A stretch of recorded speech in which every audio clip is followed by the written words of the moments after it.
এক হারিয়ে যাওয়া বন্ধুর সাথে সকালে বিকেলে বেলা কত পুরনো নতুন পরিচিত গান গাইতাম খুলে গলা। কত এলোমেলো পথ হেঁটেছি দুজন, হাত ছিল না তো হাতে।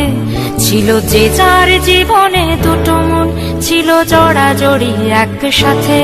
কত ঝগড়া বিবাদ সুখের স্মৃতিতে ভরে আছে শৈশব। তোকে স্মৃতিতে স্মৃতিতে এখনো তো ভালোবাসছি অসম্ভব। কেন বাড়লে বয়স ছোট্টবেলার বন্ধু হারিয়ে যায়? কেন বাড়লে বয়স ছোট্টবেলার বন্ধু হারিয়ে যায়? কেন হারাচ্ছে সব, বাড়াচ্ছে ভিড় হারানোর তালিকায়?